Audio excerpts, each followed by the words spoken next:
आज प्रथम समस्त को जय जगन्नाथ। आज गोटे मोर लगी स्मरणीय दिन मोर स्वर्गत बापा स्वर्गीय राजू भाई ढोलकिया आज जन्म जयंती अच्छे। मु मान्यवर मुख्यमंत्री मान्यवर स्पीकर मैडम समस्त असेंबली को मु धन्यवाद देवी कि आज ई स्मरण दिन रे मते जे शपथ पाठ करिसंती एवं मु जेन प्रण नहीं थी कि मु नुआपड़ा अंचल नुआपड़ा जिलार विकास कर्मी एवं आमर मान्यवर मुख्यमंत्री के भी मु नुआपड़ा वासी तरफ धन्यवाद देमी कि से नुआपड़ा जिलार दायित्व नहीं एवं ई जेन विजय है 14 तारीख दिने से विजय मोर एकलार विजय नुहे से विजय होची आम नुआपड़ा वासी विजय से विजय होची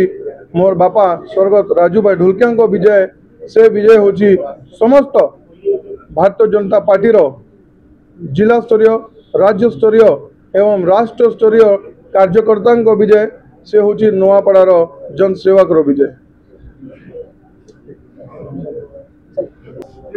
आम एक्चुअली 78 रु 79 नुहे आम 81 रु 82 जेहेतु आम स्वाधीन विधायक 3 जन को मिसई सारी या पूर्व दल बर्तमान निश्चित भाव में नुआपड़ावासी गोटे शुभ खबर ये विजय जेहेतु बहुत संख्यार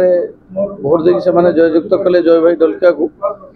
नुआपड़ार अनेक काम बर्तमान बाकी अच्छी नुआपड़ार विकास आम मुख्यमंत्री स्वतंत्र भाव में दायित्व नहीं नुआपड़ार दादन समस्या हो शिक्षा समस्या हो नुआपड़ार स्वास्थ्य माने जदि कहे चाषी समस्याटा भी अच्छी जोरसोर तेणु नुआपड़ा को गोटे विकसित जिला परिगणित करने आम माननीय मुख्यमंत्री जो भाव स्वतंत्र भाव में ध्यान नहीं निश्चित भाव में पूरण हम पर्यटन क्षेत्र में अनेक सुविधा से अच्छी किंतु पर्यटन भी विकास करा कौन से नहीं ओनली इंडस्ट्री नहीं इंडस्ट्री कर व्यवस्था जेहेतु दादन समस्याटा से अच्छी दादन गति रुकिब तेणु आगामी दिन में नुआपड़ार भविष्य उज्जवल अच्छी मु नुआपड़ार समस्त जनसाधारण को कृतज्ञता जनाऊँ। निश्चित भाव में आम मुख्य आमर माने आम सभापति नहीं सागर प्रचार पाई किंतु आम श्रेय मुख्यमंत्री को देवु आमर राज्य सभापति मनमोहन सामल को देवु आम राष्ट्रीय अध्यक्ष जेपी नड्डा को देवु आमर यशस्वी प्रधानमंत्री एवं लोकप्रिय मुख्यमंत्री को देवु जेहेतु आम नीति आदर्श को लेकिन प्रचार करूँ आम विकासटा हूँ आम मूल मुद्दा तेणु आम विकास जो मुद्दा कर